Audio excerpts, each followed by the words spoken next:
Are you sure about that?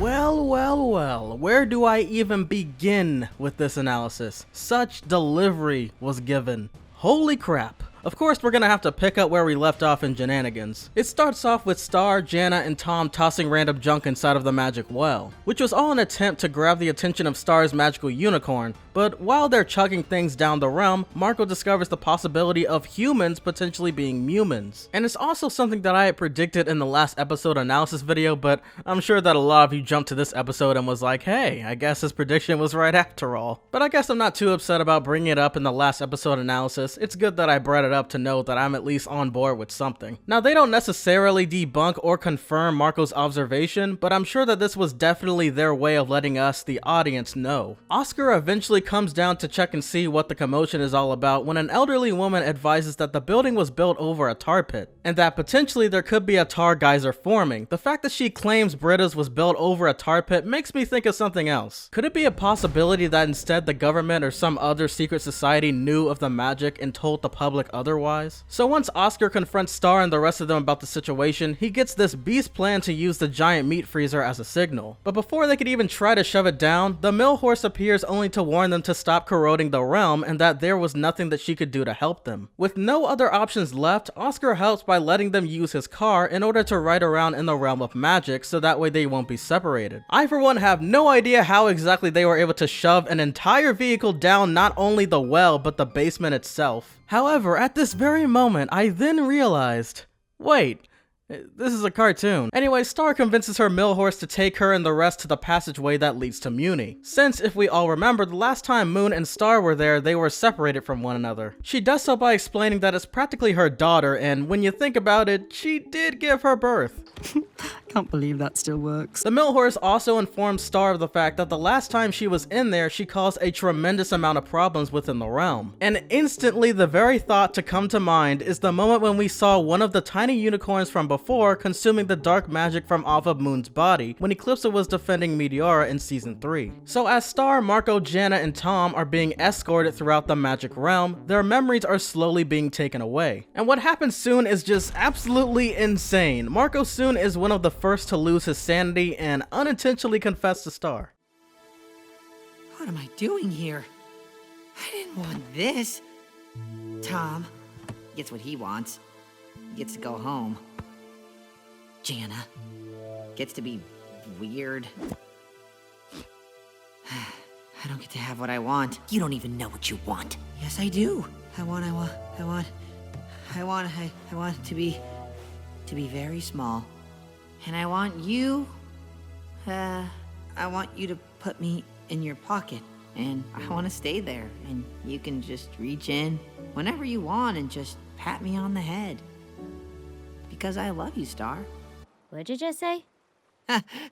What?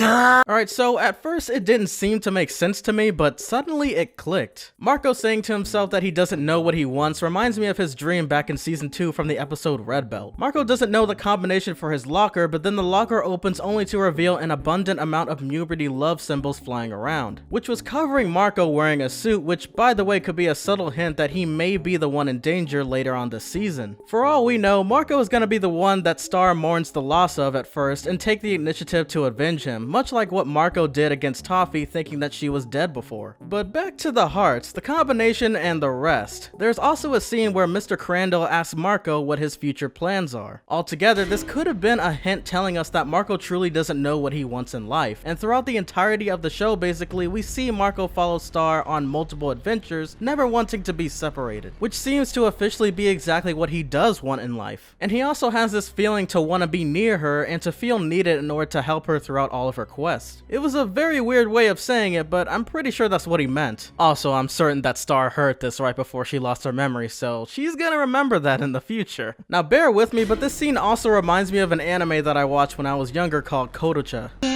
And this girl was helping this guy feel what it's like to have a mother, so she let him lie down on her thigh as she brushed his head. Sorry for the weird comparison, but it was just a thought, and no, the anime isn't creepy, it actually has a pretty decent storyline. Anyways, it continues on with Jana and the rest of them losing their memories as well. There's also a small part with Jana complimenting Tom about him having 3 eyes. She even took a liking to Globgor after witnessing what he looked like for the very first time. This might be a hint letting us know that Jana may be a possible match for Tom in the future. Because even though I was joking around in the video where I was analyzing the Blood Moon Curse episode, she did willingly sever her soul, which practically made her half demon. So just that alone was a way of giving us a potential pair up. The gang eventually becomes so erratic with their behavior that they start trying to run over the mill horse, which leads to it getting upset and becoming victim to another much more sinister mill horse. And instead of helping, they all figure out how to get out of their seatbelt after Tom bursts into flames. And to my guess, I'm confident that this is Tom's true demon form, and he suppresses this in order to fit in with regular people. Think about it. We didn't know about his tail until season 3. Anything else is possible. Later on, we witness Star and the rest frolicking around in the realm of magic, as well as finding more corrupted mill horses still consuming dark magic. And from all of these reactions to the memory wipe and being in the realm, it's also worth mentioning that it tends to make characters more childlike, which explains their behavior and wanting to play all the time and being far more expressive with their emotions. But why? Maybe it was so that humans or intruders don't remember the realm for its own protection. And the dark horse attacking due to Eclipse's spell is a perfect example for as to why Glossaryck said what he said in Butterfly Follies. Now about that mill horse, was it the original one that we saw in Divide and it's now grown up? Or is this the same mill horse from earlier back in season 2 when the wand was cleaved? But is that still possible even after the whole Toffee incident? That is, unless this was his plan that he was referring to before his fatal death. Ha! You don't make the plans. I do. Me. Only I know how this all turns out.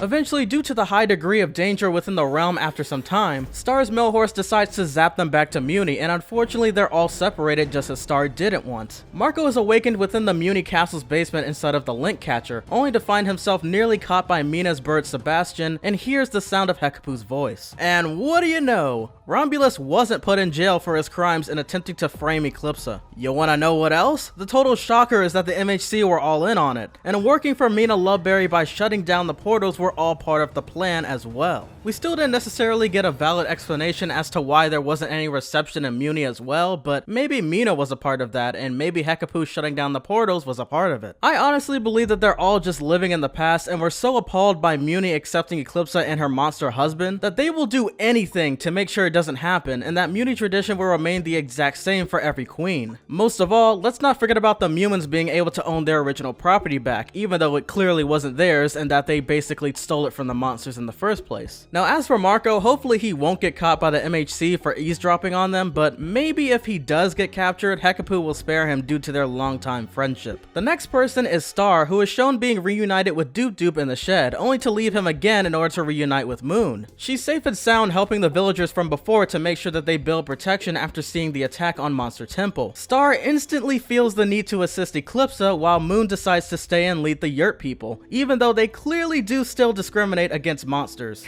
Hey, who goes there? Oh, I'm sorry. I'm, Star Butterfly. Oh, my apologies. I thought you were one of them monsters.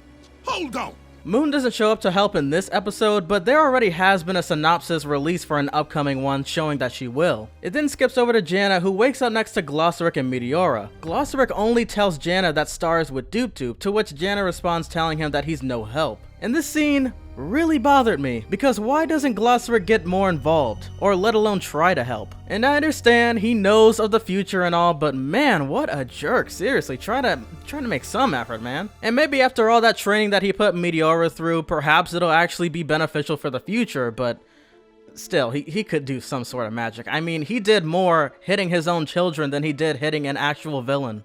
Unless they are the villains. As Janna exits, she nearly gets wrecked by an entire building being distracted by the fact that her boot from before was being used. Eclipsa swoops in to save the day, thankfully, alongside with Globgor, who nearly gets the best of the Solarian super soldier armor but doesn't get far. After a single slash from Solaria's powerful sword, it immediately enfeebles him and prevents him from being able to grow, let alone move his arm. So when all other methods fail, Don't worry, Eclipsa. We'll protect you.